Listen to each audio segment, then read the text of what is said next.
ಶ್ರೀ ಮಹಾಗಣಾಧಿಪತಯೇ ನಮಃ. ಗುರುಭ್ಯೋ ನಮಃ. ನಮಸ್ಕಾರ. ಎಲ್ಲರಿಗೂ ಯುಗಾದಿ ಹಬ್ಬದ ಶುಭಾಶಯಗಳು. ನಾನಿವತ್ತು 12 ರಾಶಿಗಳ ವರ್ಷ ಭವಿಷ್ಯವನ್ನು ಹೇಳೋದಕ್ಕೆ ಅಂತ ಈ ವಿಡಿಯೋನ ಮಾಡ್ತಾ ಇದ್ದೀನಿ. 12 ರಾಶಿಗಳಿಗೆ ಈ ವರ್ಷ ಯಾವ ರೀತಿಯ ಫಲ ಸಿಗುತ್ತೆ ಅನ್ನೋದನ್ನು ನೋಡೋಣ. ಸಾಮಾನ್ಯವಾಗಿ ನಾವು ಗುರು ಮತ್ತು ಶನಿಯನ್ನು ಇಟ್ಕೊಂಡು ವರ್ಷ ಭವಿಷ್ಯವನ್ನು ನೋಡುವಂಥದ್ದು. ಈ ವರ್ಷ ಏಪ್ರಿಲ್ ನಂತರ ಗುರು ಮಾತ್ರ ಬದಲಾವಣೆ ಆಗೋದು. ವರ್ಷ ಪೂರ್ತಿ ಶನಿಯ ಪ್ಲೇಸ್ಮೆಂಟ್ ಅಂದರೆ ಶನಿಯ ಸ್ಥಾನ ಮೀನ ರಾಶಿಯಲ್ಲೇ ಇರೋದ್ರಿಂದ ಶನಿಯಿಂದ ನಮಗೆ ಡಿಫ್ರೆಂಟ್ ಆದಂತಹ ರಿಸಲ್ಟ್ಸ್ ಅಷ್ಟಾಗಿ ಸಿಗೋದಿಲ್ಲ. ಆದರೆ ಗುರು ಮಾತ್ರ ತನ್ನ ಸ್ಥಾನವನ್ನು ಜೂನ್ ಮೊದಲ ವಾರದಲ್ಲಿ ಕರ್ಕಾಟಕ ರಾಶಿ, ತನ್ನ ಉಚ್ಚ ಸ್ಥಾನವಾದಂತಹ ಕರ್ಕಾಟಕ ರಾಶಿಗೆ ಬದಲಾವಣೆ ಮಾಡ್ತಾನೆ. ಅಲ್ಲಿಂದ ಮುಂದಕ್ಕೆ ನಮಗೆ ರಾಶಿ ಫಲಗಳೇನಿವೆ ಇವು ಡಿಫ್ರೆಂಟ್ ಆಗಿ ತುಂಬ ಚೇಂಜ್ ಆಗ್ತಾ ಹೋಗ್ತವೆ. ಯಾವ ರೀತಿಯ ಫಲಗಳನ್ನು ಕೊಡ್ತಾರೆ ಈ ಗ್ರಹಗಳು ಅನ್ನೋದನ್ನು ನಾವು ನೋಡೋಣ. ಇನ್ನು ಮೊದಲನೇ ರಾಶಿ ಮೇಷರಾಶಿ. ಮೇಷರಾಶಿಯವರಿಗೆ ಜೂನ್ 1ರವರೆಗೆ ಅಂದರೆ ಜೂನ್ ಮೊದಲ ವಾರದವರೆಗೆ ಗುರು 3ನೇ ಮನೆಯಲ್ಲೇ ಇದ್ದು ನಿಮ್ಮ ಭ್ರಾತೃವರ್ಗದವರ ಜೊತೆ ಯಾವುದೇ ರೀತಿಯ ಮಿಸ್ಕಮ್ಯುನಿಕೇಷನ್ ಏನಾದರೂ ಇದ್ದರೆ ಅದನ್ನು ನಿವಾರಣೆ ಮಾಡೋದಕ್ಕೆ ಅವಕಾಶ ಇರುತ್ತೆ. ಅದಾದ ನಂತರ ಜೂನ್ ಮೊದಲ ವಾರದ ನಂತರ ಗುರು ತನ್ನ ಸ್ಥಾನವನ್ನು 4ನೇ ಮನೆಗೆ ಬದಲಾವಣೆ ಮಾಡ್ತಾನೆ. ಅಲ್ಲಿಂದ ಮುಂದಕ್ಕೆ ಸುಖ ಸ್ಥಾನ ಆಕ್ಟಿವೇಟ್ ಆಗುತ್ತೆ. 4ನೇ ಮನೆಯನ್ನು ನಾವು ಸುಖ ಸ್ಥಾನ. ಆದರೆ ಗುರು ಸಾಮಾನ್ಯವಾಗಿ ಎಲ್ಲ ರೀತಿಯ ಸುಖಗಳನ್ನು ಕೊಟ್ಟು ಬಿಡ್ತಾನೆ ಅಂತ ಹೇಳೋದಕ್ಕಾಗೋದಿಲ್ಲ. ಯಾವಾಗಲೂ ಗುರು ಪರೀಕ್ಷೆ ಮಾಡುವಂಥವನಾಗಿರ್ತಾನೆ. ಹಾಗೆಯೇ ಗುರು ಬುದ್ಧಿಯನ್ನು ಕಲಿಸುವಂಥವನಾಗಿರ್ತಾನೆ. ಹಾಗಾಗಿ ಸುಖ ಸ್ಥಾನದಲ್ಲಿ ಇದ್ದಂಥ ಗುರು ತುಂಬ ದೊಡ್ಡ ಮಟ್ಟದ ಎಲ್ಲ ರೀತಿಯ ಸುಖಗಳನ್ನು ಕೊಟ್ಟು ಬಿಡ್ತಾನೆ ಅಂತ ನಾವು ಹೇಳೋದಕ್ಕಾಗೋದಿಲ್ಲ. ಆದರೆ ಗುರು 4ನೇ ಮನೆಯಲ್ಲಿರೋದ್ರಿಂದ ಕನ್ಸ್ಟ್ರಕ್ಷನ್ ಫೀಲ್ಡ್ನಲ್ಲಿರೋರಿಗೆ, ರಿಯಲ್ ಎಸ್ಟೇಟ್ ಫೀಲ್ಡ್ನಲ್ಲಿರೋರಿಗೆ ತುಂಬ ಶುಭ ಫಲಗಳು ದೊರೀತವೆ. ಇನ್ನು 4ನೇ ಮನೆ ಮಾತೃಸ್ಥಾನ ಆಗಿರೋದ್ರಿಂದ ನಿಮ್ಮ ತಾಯಿಯ ಆರೋಗ್ಯದಲ್ಲಿ ಏನಾದರೂ ವ್ಯತ್ಯಾಸಗಳಿದ್ದರೆ, ತೊಂದರೆ ಇದ್ದರೆ ಅದು ನಿವಾರಣೆ ಆಗೋದಕ್ಕೆ ಮೇಷರಾಶಿಯವರಿಗೆ ಅವಕಾಶ ಇರುತ್ತೆ ಅಂತ. ಇನ್ನು ಮನೆ ಕಟ್ಕೊಳ್ಬೇಕು ಅಂತ ಇರೋರಿಗೆ ಅಥವಾ ಸೈಟ್ ತೊಗೊಳ್ಬೇಕು ಅಂತ ಇರೋರಿಗೆ ಇದು ತುಂಬ ಶುಭ ಸಮಯ ಅಂತ ಹೇಳ್ಬೋದು. ಈ ವರ್ಷದಲ್ಲಿ ಜೂನ್ ನಂತರ ನೀವು ಈ ಕನ್ಸ್ಟ್ರಕ್ಷನ್ ರಿಲೇಟೆಡ್ ಯಾವುದೇ ವರ್ಕ್ ಮಾಡಬೇಕು ಅಂತಿದ್ರು ಅದನ್ನು ಪ್ರಾರಂಭ ಮಾಡೋದಕ್ಕೆ ಸಪೋರ್ಟ್ ಇರುತ್ತೆ. ಈ ವರ್ಷ ನಿಮಗೆ ಗುರು ಬಲ ಅನ್ನುವಂಥದ್ದು ಇರುತ್ತೆ ಅಂತ ಹೇಳ್ಬೋದು. ಇನ್ನು ಮುಂದಿನ ರಾಶಿ ಅಂತ ಹೇಳಿದ್ರೆ ವೃಷಭ ರಾಶಿ. ವೃಷಭ ರಾಶಿಯವರಿಗೆ ನೋಡಿ, ಇಷ್ಟು ದಿನ ಅತ್ಯಂತ ಶುಭ ಫಲಗಳು ದೊರೀತಾ ಇತ್ತು 11ನೇ ಮನೆಯಲ್ಲಿ. ಇನ್ನು ಈ ವರ್ಷವೂ ಶನಿ 11ನೇ ಮನೆಯಲ್ಲೇ ಕಂಟಿನ್ಯೂ ಆಗ್ತಾ ಇರ್ತಾನೆ. ನಿಮ್ಮ ಆಸೆಗಳನ್ನು ಪೂರೈಸ್ಕೊಳ್ಳೋದಕ್ಕೆ ಎಲ್ಲ ರೀತಿಯ ಸಪೋರ್ಟ್ನ ಕೊಡ್ತಾನೆ. ಆದರೆ ಗುರು ಧನಸ್ಥಾನದಲ್ಲಿದ್ದು ಹಣದ ಹರಿವು ಹೆಚ್ಚಾಗೋದಕ್ಕೆ ಅವಕಾಶ ಇತ್ತು. ಜೂನ್ವರೆಗೂ ಇನ್ನೂ ನಿಮಗೆ ಹಣದ ಹರಿವು ಹೆಚ್ಚಾಗಿರುತ್ತೆ. ಫೈನಾನ್ಷಿಯಲ್ ಕ್ರೈಸಿಸ್ ಏನಾದರೂ ಇದ್ದರೆ, ಪ್ರಾಬ್ಲಮ್ಸ್ ಏನಾದರೂ ಇದ್ದರೆ ಅದನ್ನು ಓವರ್ಕಮ್ ಮಾಡೋದಕ್ಕೆ ಗುರು ಖಂಡಿತವಾಗಿಯೂ ಸಪೋರ್ಟ್ ಮಾಡ್ತಾರೆ. ಆದರೆ ಜೂನ್ ನಂತರ ಏನಾಗುತ್ತೆ ಅಂದರೆ 3ನೇ ಮನೆಗೆ ಬರ್ತಾನೆ. 3ನೇ ಮನೆಗೆ ಬಂದಾಗ ನಿಮಗೆ ಸ್ಥಾನ ಬದಲಾವಣೆ, ಟ್ರಾನ್ಸ್ಫರ್ಗಳಿಗೆ ಇದು ತುಂಬ ಒಳ್ಳೆಯದು. ನೀವು ನಿಜವಾಗ್ಲೂ ಇಂಟೆನ್ಷನಲಿ ಎಲ್ಲಾದರೂ ಟ್ರಾನ್ಸ್ಫರ್ಗೆ ಅಂತ ಟ್ರೈ ಮಾಡ್ತಾ ಇದ್ದರೆ ವೃಷಭ ರಾಶಿಯವರಿಗೆ ಆ ಸಮಯದಲ್ಲಿ ಜೂನ್ ನಂತರ ಪ್ರಯತ್ನ ಪಡಿ, ಟ್ರಾನ್ಸ್ಫರ್ ಆಗೋದಕ್ಕೆ ಅವಕಾಶ ಇರುತ್ತೆ. ಹಾಗೆಯೇ ಗುರು 3ನೇ ಮನೆಗೆ ಬರೋದ್ರಿಂದ ಕಮ್ಯುನಿಕೇಷನ್ ತುಂಬ ಚೆನ್ನಾಗಿ ಇಂಪ್ರೂವ್ ಆಗುತ್ತೆ ನಿಮ್ಮದು. ಹಾಗೆಯೇ ಹೊಸ ಜನರು ಪರಿಚಯ ಆಗ್ತಾರೆ, ಅವರಿಂದ ನಿಮಗೆ ಸಾಕಷ್ಟು ಉಪಯೋಗಗಳಾಗ್ತವೆ. ಇನ್ನು 3ನೇ ಮನೆಯನ್ನು ನಾವು ಮೀಡಿಯಾಗೆ ಕೂಡ ನೋಡ್ತೀವಿ. ಹಾಗಾಗಿ ವೃಷಭ ರಾಶಿಯವರಾಗಿದ್ದು ನೀವೇನಾದರೂ ಮೀಡಿಯಾದಲ್ಲಿ ವರ್ಕ್ ಮಾಡ್ತಾ ಇದ್ದರೆ, ಮೀಡಿಯಾಗೆ ವರ್ಕ್ ಮಾಡ್ತಾ ಇದ್ದರೆ, ನಿಮ್ಮದೇ ಒಂದು ಯೂಟ್ಯೂಬ್ ಚಾನಲ್ ಇದೆ ಅಥವಾ ನಿಮ್ಮದೇ ಒಂದು ಚಾನಲ್ನ ಏನಾದರೂ ನಡೆಸ್ತಾ ಇದ್ದೀರಾ ಅಂದರೆ ಖಂಡಿತ ನಿಮಗೆ ಪಾಸಿಟಿವ್ ಆದಂಥ ರಿಸಲ್ಟ್ ಸಿಗೋದಕ್ಕೆ ಅವಕಾಶ ಇರುತ್ತೆ ಅಂತ. ಹೊಸದಾಗಿ ನೀವೇನಾದರೂ ಮೀಡಿಯಾದಲ್ಲಿ ಏನಾದರೂ ಶುರು ಮಾಡಬೇಕು ಅಂತಿದ್ರು, ಪ್ರಾರಂಭ ಮಾಡಬೇಕು ಅಂತ ಇದ್ದರೂ ಈ ಸಮಯದಲ್ಲಿ ಮಾಡಿ. ನಿಮಗೆ ಗುರುವಿನ ಒಂದು ಸಪೋರ್ಟ್ ಈ ವರ್ಷ ಪೂರ್ತಿ ಇರುತ್ತೆ. ಎನಿವೇಸ್ ಶನಿ ಬಲ ನಿಮಗೆ ಇನ್ನೂ ಇದ್ದೇ ಇದೆ ಅಂತ. ಇನ್ನು ಹರಿವು ಹೆಚ್ಚಾಗುತ್ತೆ. ಕುಟುಂಬದಲ್ಲಿ ನೆಮ್ಮದಿಯ ವಾತಾವರಣ ಇರುತ್ತೆ. ನಿಮ್ಮ ಕುಟುಂಬದಲ್ಲಿ ಯಾವುದಾದ್ರೂ ವ್ಯಾಜ್ಯಗಳು, ಮನಸ್ತಾಪಗಳು ಇದ್ದರೆ ಅದು ನಿಮಗೆ ಬಗೆಹರಿಯೋದಕ್ಕೆ ಅವಕಾಶ ಇರುತ್ತೆ. ಇನ್ನು ನಿಮ್ಮ ಮಾತಿನ ಒಂದು ಚಕಮಕಿ ಅಥವಾ ನಿಮ್ಮ ಮಾತಿನ ಒಂದು ಮೋಡಿಗೆ ಜನ ಒಳಗಾಗ್ತಾರೆ. ನಿಮ್ಮ ಮಾತಿನ ಮೋಡಿಗೆ ಒಳಗಾಗಿ ನೀವು ಹೇಳುವಂತಹ ಕೆಲಸಗಳನ್ನು ಅಥವಾ ನೀವು ಅಂದ್ಕೊಂಡಿದ್ದನ್ನು ಮಾಡೋದಕ್ಕೆ ನಿಮ್ಮ ಎದುರುಗಿನವರು ಪಾಸಿಟಿವ್ ಆಗಿ ನಿಮಗೆ ಸಪೋರ್ಟ್ ಮಾಡ್ತಾರೆ. ಆದರೆ ವರ್ಷ ಪೂರ್ತಿ 10ನೇ ಮನೆಯಲ್ಲೇ ಇರುವಂತಹ ಶನಿ ನಿಮಗೆ ಸ್ವಲ್ಪ ಉದ್ಯೋಗದಲ್ಲಿ ಜಾಸ್ತಿ ಸ್ಟ್ರೆಸ್ ಇರೋ ಥರ ಮಾಡೋದಕ್ಕೆ ಅವಕಾಶ ಇರುತ್ತೆ. ವರ್ಕ್ ಪ್ರೆಷರ್ ಜಾಸ್ತಿ ಆಗುತ್ತೆ. ಅದನ್ನು ನೀವು ತಪ್ಪಿಸ್ಕೊಳ್ಳೋದಕ್ಕೆ ಸಾಧ್ಯ ಇಲ್ಲ. ಸೊ ಹಾರ್ಡ್ ವರ್ಕ್ ಮಾಡೋದು ಒಂದೇ ಶನಿಗೆ ನೀವು ಮಾಡಬಹುದಾಗಿರುವಂಥ ಒಂದು ಪರಿಹಾರ ಅಂತ ಹೇಳಬಹುದು. ಇನ್ನು ಕರ್ಕಾಟಕ ರಾಶಿಗೆ ಪ್ರವೇಶ ಆಗ್ತಿರುವಂಥದ್ದು ನೋಡಿ. ಫಿಸಿಕಲಿ ಬೇರೆ ಗ್ರಹಗಳು ಲಗ್ನಕ್ಕೆ ಬಂದರೆ ಬೇರೆ ರಿಸಲ್ಟ್ಸ್. ಆದರೆ ಗುರು ಲಗ್ನಕ್ಕೆ ಬಂದಾಗ ಏನಾಗುತ್ತೆ ಅಂತ ಹೇಳಿದ್ರೆ ನಿಮಗೆ ಒಂದು ಫಿಸಿಕಲ್ ಕಂಫರ್ಟ್ನ ಕೊಡ್ತಾನೆ ಅಂತ ಹೇಳೋಕ್ಕಾಗೋದಿಲ್ಲ. ಸ್ವಲ್ಪ ನೀವು ದಪ್ಪ ಆಗೋದಕ್ಕೆ ಯಾರಾದರೂ ಕರ್ಕಾಟಕ ರಾಶಿಯವರಾಗಿದ್ದು ಫಿಟ್ನೆಸ್ ಕಡೆ ಗಮನ ಕೊಡ್ತಿದ್ರೆ ತುಂಬ ಎಫರ್ಟ್ ಹಾಕಬೇಕಾಗುತ್ತೆ. ಯಾಕೆಂದರೆ ಗುರು ಲಗ್ನಕ್ಕೆ ಅದು ಉಚ್ಚ ಸ್ಥಾನಕ್ಕೆ ಬರೋದ್ರಿಂದ ಸ್ವಲ್ಪ ವೆಯ್ಟ್ ರೆಡ್ಯೂಸ್ ಮಾಡಬೇಕು ಅನ್ನೋದು ಅಷ್ಟು ಈಸಿಯಾಗಿ ಆಗಲಿಕ್ಕೆ ಇಲ್ಲ ಅಂತ. ಬಟ್ ಲಗ್ನಕ್ಕೆ ಬರೋದ್ರಿಂದ ಸಂತಾನಾಕಾಂಕ್ಷಿಗಳಿಗೆ 5ನೇ ಮನೆಯನ್ನು ನೋಡೋದ್ರಿಂದ ಸಂತಾನಾಕಾಂಕ್ಷಿಗಳಿಗೆ ಸಂತಾನ ಆಗೋದಕ್ಕೆ 7th ಹೌಸ್ನ 7ನೇ ಮನೆಯನ್ನು ಗುರು ನೋಡೋದ್ರಿಂದ ವಿವಾಹಾಕಾಂಕ್ಷಿಗಳಿಗೆ ವಿವಾಹದ ಯೋಗ ಇರುವಂಥದ್ದು, ಹಾಗೆಯೇ ತಂದೆಯ ಆರೋಗ್ಯದಲ್ಲಿ ಬದಲಾವಣೆ ಆಗುವಂಥದ್ದು, ಶುಭವಾದಂತಹ ಸೂಚನೆಗಳು, ನಿಮ್ಮ ಲಕ್ ಬದಲಾಗುತ್ತೆ, ನೀವು ಅಂದುಕೊಂಡಂತಹ ಕೆಲಸಗಳು ಸುಸೂತ್ರವಾಗಿ ನಡೆಯೋದಕ್ಕೆ ಅವಕಾಶ ಇರುತ್ತೆ. ಕರ್ಕಾಟಕ ರಾಶಿಯವರಿಗೆ ಕೂಡ ಪೂರ್ಣ ಪ್ರಮಾಣದಲ್ಲಿ ಗುರುಬಲ ಇರುವಂತಹ ಒಂದು ಸಮಯ ಇದು ಅಂತ ಹೇಳಬಹುದು. ಇನ್ನು ನಾವು ಸಿಂಹ ರಾಶಿಯ ವಿಚಾರಕ್ಕೆ ಬಂದಾಗ, ಸಿಂಹ ರಾಶಿಗೆ ಈಗ ಪ್ರೆಸೆಂಟ್ ಕಂಡೀಷನಲ್ಲಿ ಸ್ವಲ್ಪ ಶನಿಯಿಂದ ತೊಂದರೆ ಕೊಡ್ತಾ ಇದ್ದಾನೆ. ಅಂದರೆ 8ನೇ ಮನೆ ಆಗಿರೋದ್ರಿಂದ ಸಡನ್ ಚೇಂಜಸ್ ನಿಮಗೆ ಈ ನೀವೇನಾದರೂ ಡ್ರೈವಿಂಗ್ ಫೀಲ್ಡು ಈ ಥರದ್ರಲ್ಲಿದ್ದರೆ ತುಂಬ ಕೇರ್ಫುಲ್ ಆಗಿರಬೇಕು. 8ನೇ ಮನೆ ಅದು ಆಕ್ಸಿಡೆಂಟ್ಗಳನ್ನು ತೋರಿಸುವಂಥ ಸ್ಥಾನ. ಅಲ್ಲಿ ಇರುವಂತಹ ಶನಿ ಸ್ವಲ್ಪ ನಿಮ್ಮನ್ನು ಪರೀಕ್ಷೆ ಮಾಡೋದಕ್ಕೆ ಹೆಚ್ಚು ಅವಕಾಶ ಇರುತ್ತೆ. ನೈಟ್ ಡ್ರೈವ್ಸ್ ಎಲ್ಲ ಖಂಡಿತವಾಗಿ ನೀವು ಅವಾಯ್ಡ್ ಮಾಡೋದು ತುಂಬ ಒಳ್ಳೆಯದು. ಡ್ರೈವಿಂಗ್ ಟೈಮಲ್ಲಿ ತುಂಬ ಕೇರ್ಫುಲ್ ಆಗಿರಬೇಕಾಗತ್ತೆ. ಹಾಗೆಯೇ ಹಣಕಾಸಿನ ವಿಚಾರದಲ್ಲೂ ಕೂಡ ನೀವು ಜಾಗರೂಕತೆಯಿಂದ ಇರಬೇಕಾಗತ್ತೆ. ಯಾಕೆ ಅಂತ ಹೇಳಿದ್ರೆ 12ನೇ ಮನೆಗೆ ಗುರುವಿನ ಪ್ರವೇಶ ಆಗ್ತಿರೋದ್ರಿಂದ ಧನ ವ್ಯಯ, ಅನ್ವಾಂಟೆಡ್ ಆದಂತಹ ಖರ್ಚುಗಳು ಹೆಚ್ಚಾಗಿ ಆಗ್ತವೆ. ಇದು ನೀವು ಅನ್ಎಕ್ಸ್ಪೆಕ್ಟೆಡ್ ಖರ್ಚುಗಳು ಅಂತ ಹೇಳ್ಬೋದು. ಅನ್ಎಕ್ಸ್ಪೆಕ್ಟೆಡ್ ಆದಂತಹ ಖರ್ಚುಗಳು, ಸಡನ್ ಚೇಂಜಸ್ಸು ಲೈಫಲ್ಲಿ ಮೇಜರ್ ಚೇಂಜಸ್ಗಳು ಆಗೋದಕ್ಕೆ ಅವಕಾಶ ಇರುತ್ತೆ. ಹಾಗೆಯೇ ಹಾಸ್ಪಿಟ್ಲಿಗೆ ಪದೇ ಪದೇ ಹೋಗುವಂಥದ್ದು, ಹಾಸ್ಪಿಟಲೈಸೇಷನ್ನು, ಮನೇಲಿ ಯಾರಿಗೋ ಒಬ್ರಿಗೆ ಆರಾಮಿರಲ್ಲ ಪದೇ ಪದೇ ಹಾಸ್ಪಿಟ್ಲಿಗೆ ಹೋಗೋದು, ಈ ಥರದ್ದೆಲ್ಲ ಹೆಚ್ಚಾಗಿ ಆಗೋದಕ್ಕೆ ಅವಕಾಶ ಇರುತ್ತೆ. ಹಾಗಾಗಿ ನೀವು ಕೇರ್ಫುಲ್ ಆಗಿ ಇರಬೇಕಾಗತ್ತೆ. ಇನ್ನು ನೆಕ್ಸ್ಟ್ ಮುಂದೆ ಬರುವಂತಹ ರಾಶಿ ಅಂತ ಹೇಳಿದ್ರೆ ಕನ್ಯಾ ರಾಶಿ. ಕನ್ಯಾ ರಾಶಿಯವರಿಗೆ 11ನೇ ಮನೆಗೆ ಗುರುವಿನ ಪ್ರವೇಶ ಪೂರ್ತಿ ಪ್ರಮಾಣದಲ್ಲಿ ಶುಭ ಫಲಗಳನ್ನು ಕೊಡುವಂಥದ್ದು. ಒಡವೆ ವಸ್ತುಗಳನ್ನು ಖರೀದಿ ಮಾಡುವಂಥದ್ದು, ಫರ್ನಿಚರ್ಗಳು, ಮನೆ ಕಟ್ಟಬೇಕು, ನಿಮ್ಮ ಯಾವುದೇ ಆಸೆ ಆಕಾಂಕ್ಷೆಗಳನ್ನು 11ನೇ ಮನೆಯಲ್ಲಿ ಇರುವಂತಹ ಗುರು, ಏಕಾದಶ ಸ್ಥಾನದಲ್ಲಿ ಇರುವಂತಹ ಗುರು ಫುಲ್ಫಿಲ್ ಮಾಡೋದಕ್ಕೆ ರೆಡಿ ಇರ್ತಾನೆ. ಹಾಗೆಯೇ 7ನೇ ಮನೆಯಲ್ಲಿರುವಂತಹ ಶನಿ ಕೂಡ ಪಾಸಿಟಿವ್ ಆಗೇ ಇದ್ದರೂ ಕೂಡ ವಿವಾಹದ ವಿಚಾರದಲ್ಲಿ ಸ್ವಲ್ಪ ವಿಳಂಬ, ಈ ವರ್ಷ ಪೂರ್ತಿ ಸ್ವಲ್ಪ ನಿಧಾನ ಆಗೋದಕ್ಕೆ ಅವಕಾಶ ಇರುತ್ತೆ.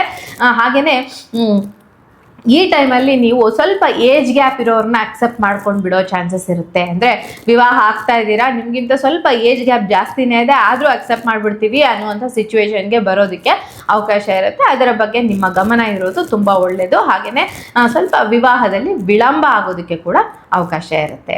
ಇನ್ನು ಕನ್ಯಾ ರಾಶಿಯ ನಂತರ ಬರುವಂಥದ್ದು ಅಂತ ಹೇಳಿದ್ರೆ ತುಲಾ ರಾಶಿ. ತುಲಾ ರಾಶಿಯವರಿಗೆ 6ನೇ ಮನೆಯಲ್ಲಿ ಶನಿ ಇರುವಂಥದ್ದು, ವರ್ಷ ಪೂರ್ತಿ ಅಲ್ಲೇ ಇರ್ತಾನೆ ಶನಿ. ಸೊ ಪಾಸಿಟಿವ್ ರಿಸಲ್ಟ್ಸ್ನ ಡೆಫಿನೆಟ್ ಆಗಿ ಕೊಡ್ತಾನೆ. ಕೋರ್ಟು ಕಚೇರಿ ವ್ಯವಹಾರದಲ್ಲಿ ನಿಮಗೆ ಯಾವುದೇ ತೊಂದರೆ ಇದ್ರೂ ಅದು ನಿವಾರಣೆ ಆಗೋದಕ್ಕೆ ಅವಕಾಶ ಇರುತ್ತೆ. ಹಾಗೆಯೇ ಸಾಲಬಾಧೆಯಿಂದ ನಿವಾರಣೆ ಆಗೋದಕ್ಕೆ ಅವಕಾಶ ಇರುತ್ತೆ. ಲಾಂಗ್ ಟೈಮ್ ಲೋನ್ಗಳು ಬೇಕು ಅಂದರೆ ಸಿಗೋದಕ್ಕೆ ಅವಕಾಶ ಇರುತ್ತೆ. ಲೋನ್ಗಳು ಮಾಡಿಕೊಂಡು ನೀವು ಅದನ್ನು ತೀರಿಸ್ಕೊಳ್ಳೋದಕ್ಕೂ ಕೂಡ ಪಾಸಿಟಿವ್ ಆಗಿ ಇರುತ್ತೆ ಅಂತ ಹೇಳಬಹುದು. ಇನ್ನು ಇದು ಏನು ನಾವು ರೋಗ, ಲಾಂಗ್ ಟೈಮ್ ಹೆಲ್ತ್ ಇಶ್ಯೂಸ್ ಇದ್ದರೂ ಕೂಡ ಅದನ್ನು ಓವರ್ಕಮ್ ಮಾಡೋದಕ್ಕೆ ಶನಿ ಸಪೋರ್ಟ್ ಇರುತ್ತೆ ತುಲಾ ರಾಶಿಯವರಿಗೆ. ಇನ್ನು 10ನೇ ಮನೆಯಲ್ಲಿ ಈ ಗುರುವಿನ ಪ್ರವೇಶದಿಂದ ಸ್ವಲ್ಪ ವರ್ಕ್ ಪ್ರೆಷರ್ ಜಾಸ್ತಿ ಆಗುತ್ತೆ. ಕೆಲಸ ಜಾಸ್ತಿ, ಗಂಟೆಗಟ್ಟಲೆ ಕುತ್ಕೊಂಡು ಕೆಲಸ ಮಾಡಬೇಕು. ಅದರಲ್ಲೂ ಈ ಸಾಫ್ಟ್ವೇರ್ ಇಂಜಿನಿಯರ್ಸು ಕುತ್ಕೊಂಡೇ ಕೆಲಸ ಮಾಡುವಂತಹ ಕೆಲಸ ಮಾಡೋರು ಏನಿದ್ದಾರೆ, ಇವ್ರಿಗೆ ಸ್ವಲ್ಪ ಫಿಸಿಕಲಿ ಎಫರ್ಟ್ ಜಾಸ್ತಿ ಆಗುತ್ತೆ, ಮೆಂಟಲ್ ಎಫರ್ಟ್ ಜಾಸ್ತಿ ಆಗುತ್ತೆ. ಫಿಸಿಕಲಿ ಕೂತಲೇ ಇರ್ತಾರೆ, ಸೊ ವೆಯ್ಟ್ ಜಾಸ್ತಿ ಆಗೋದು ಎಗೈನ್ ಅದು ಇದೇ ಥರದ ಒಂದು ಕನೆಕ್ಷನ್ನ ತೋರಿಸೋ ಅಂತ.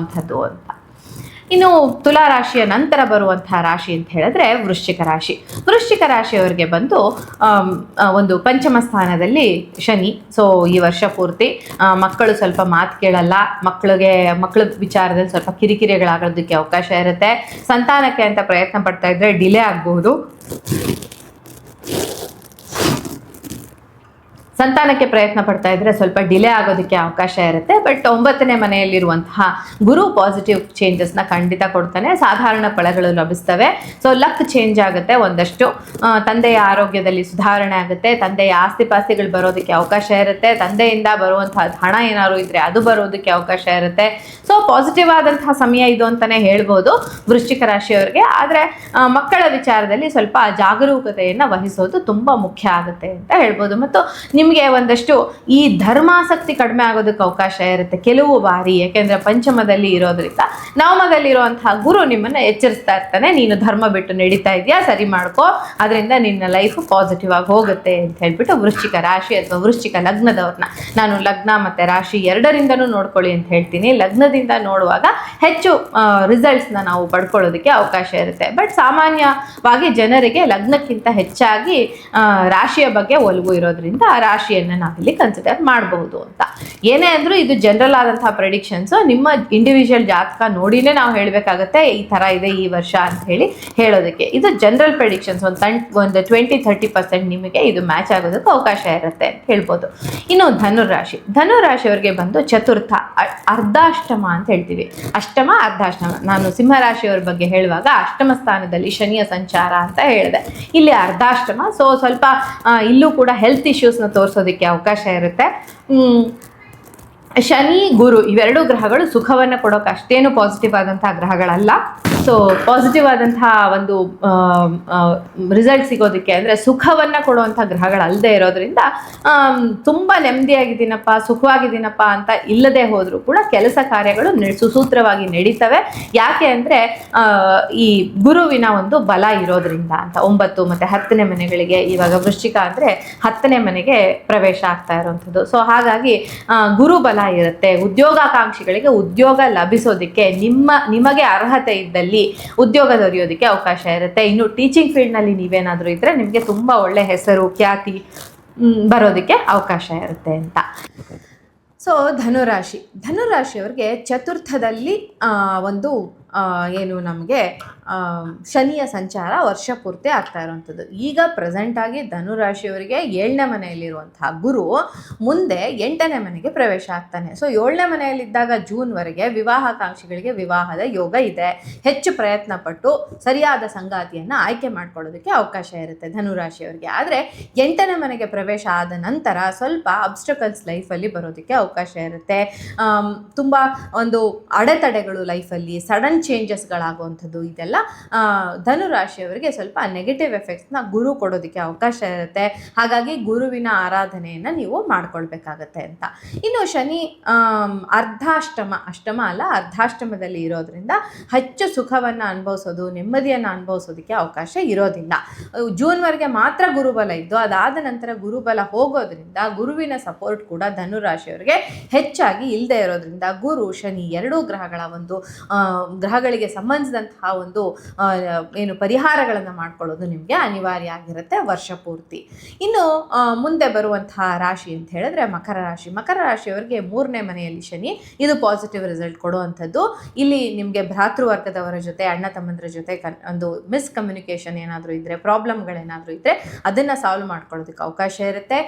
ಮಕರ ರಾಶಿಯವರಾಗಿದ್ದು ಮೀಡಿಯಾದಲ್ಲಿ ಏನಾದರೂ ಇದ್ದರೆ, ನಿಮ್ಮ ಕಮ್ಯುನಿಕೇಟ್ ಮಾಡುವಂಥ ಫೀಲ್ಡಲ್ಲಿದ್ದರೆ ನಿಮಗೆ ಖಂಡಿತ ಪಾಸಿಟಿವ್ ಆದಂಥ ರಿಸಲ್ಟ್ಸ್ ಸಿಗುತ್ತೆ.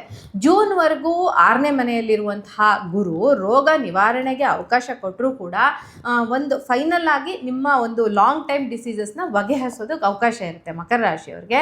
ಆದರೆ ಜೂನ್ ನಂತರ 7ನೇ ಮನೆಗೆ ಬರುವಂತಹ ಗುರು ವಿವಾಹಕ್ಕೆ ಸಪೋರ್ಟ್ನ ಮಾಡ್ತಾನೆ. ಅದು ಉಚ್ಚಸ್ಥಾನದಲ್ಲಿರೋದ್ರಿಂದ ನಿಮಗೆ ವಿವಾಹಕಾಂಕ್ಷಿಗಳಾಗಿದ್ದರೆ ವಿವಾಹಕ್ಕೆ ಅವಕಾಶ ಇರುತ್ತೆ.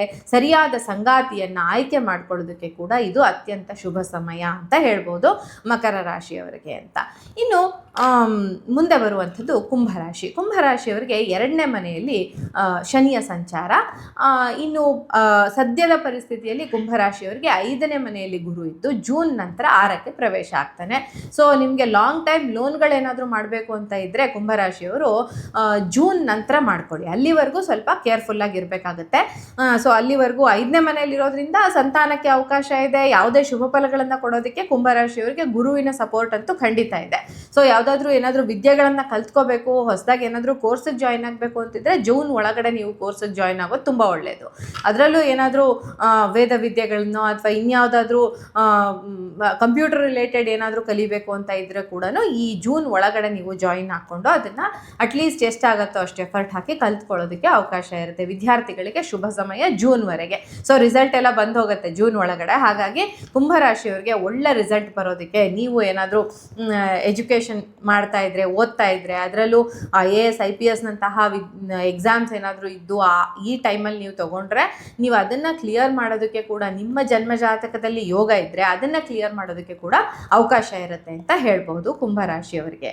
ಬಟ್ ಫೈನಾನ್ಷಿಯಲ್ ಗ್ರೋತ್ ಮಾತ್ರ ತುಂಬ ಸ್ಲೋ ಇರುತ್ತೆ. ಯಾಕೆಂದರೆ 2ನೇ ಮನೇಲಿ ಶನಿ ಇರೋದ್ರಿಂದ ಕೊಡಲ್ಲ ಅಂತಲ್ಲ, ತುಂಬ ಎಫರ್ಟ್ ಹಾಕಿ ತುಂಬ ಕಷ್ಟಪಟ್ಟ ನಂತರ ನಿಮಗೆ ಹಣದ ಹರಿವು ಬರೋದಕ್ಕೆ ಅವಕಾಶ ಇರುತ್ತೆ ಅಂತ. ಇನ್ನು ಕೊನೆಯ ರಾಶಿ 12 ರಾಶಿಗಳಲ್ಲಿ ಕೊನೆಯ ರಾಶಿ ಮೀನರಾಶಿ. ಮೀನರಾಶಿಯವರಿಗೆ ಲಗ್ನ ಅಥವಾ ರಾಶಿಯಲ್ಲೇ ಇರುವಂತಹ ಶನಿ ಸ್ವಲ್ಪ ಸ್ಲೋ ಕೆಲಸ ಕಾರ್ಯಗಳನ್ನು ಸ್ಲೋ ಮಾಡಿಸ್ತಾನೆ. ಇದನ್ನು ಸಾಡೆ ಸಾತಿ ಅಂತ ನಾವು ಪರಿಗಣಿಸ್ತೀವಿ. ಸೊ ಸಾಡೆ ಸಾತಿ ನಡೀತಾ ಇರೋದ್ರಿಂದ ತುಂಬ ಒಂದು ಸ್ಟ್ರೆಸ್ ಜಾಸ್ತಿ ಇರುತ್ತೆ, ವರ್ಕ್ ಸ್ಲೋ ಆಗಿರುತ್ತೆ, ಲೈಫಲ್ಲಿ ತುಂಬ ಅಬ್ಸ್ಟಕಲ್ಸ್ನ ಎದುರಿಸ್ತಾ ಇರ್ತೀರಾ.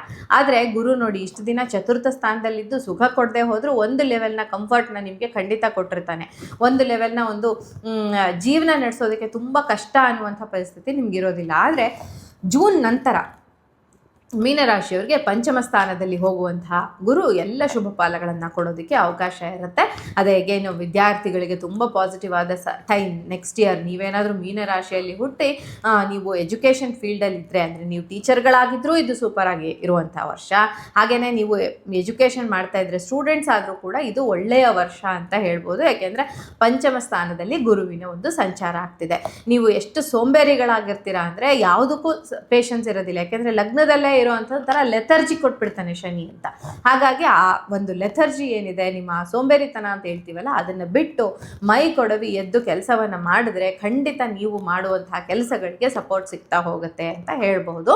ಸೊ ಇದಾಗಿತ್ತು ಈ ವರ್ಷದ ವರ್ಷ ಭವಿಷ್ಯ. ಇನ್ನು ಗುರು ಮತ್ತು ಶನಿ 2 ಗ್ರಹಗಳಿಗೆ ಸಂಬಂಧಿಸಿದಂಗೆ ಯಾವುದಾದ್ರೂ ಗುರುಗಳನ್ನು ನೀವು ನಂಬುವಂತಹ ಗುರುಗಳ ಆರಾಧನೆಯನ್ನು ಮಾಡ್ಕೊಳ್ಳಿ.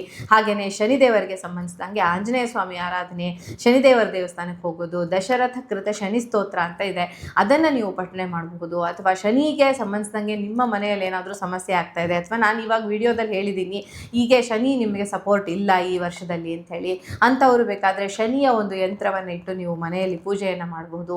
ಗುರುಗಳಿಗೆ ಸಂಬಂಧಿಸಿದಂಗೆ ನೀವು ನಂಬುವಂತಹ ಗುರುಗಳ ದೇವಸ್ಥಾನಕ್ಕೆ ಹೋಗೋದು, ರಾಘವೇಂದ್ರ ಸ್ವಾಮಿಗಳಿರ್ಬೋದು, ಸಾಯಿಬಾಬಾ ಇರ್ಬೋದು, ಅಥವಾ ಶಂಕರಾಚಾರ್ಯರು ಇರಬಹುದು, ನೀವು ನಂಬುವಂತಹ ಶ್ರೀಧರ ಸ್ವಾಮಿಗಳ ಶ್ರೀಧರ ಚರಿತ್ರೆಯನ್ನು ಪಾರಾಯಣ ಮಾಡೋದು, ಗುರುಚರಿತ್ರೆಯನ್ನು ಪಾರಾಯಣ ಮಾಡೋದು, ಹೀಗೆ ಗುರುಗಳಿಗೆ ಸಂಬಂಧಿಸಿದಂತಹ ಒಂದು ಏನು ಪರಿಹಾರಗಳನ್ನು ನೀವು ಮಾಡ್ಕೊಳ್ಳೋದ್ರಿಂದ ಈ ವರ್ಷ ಶುಭ ಫಲಗಳನ್ನು ಪಡ್ಕೊಳ್ಳೋದಕ್ಕೆ ಅವಕಾಶ ಇರುತ್ತೆ ಅಂತ ಹೇಳ್ಬೋದು.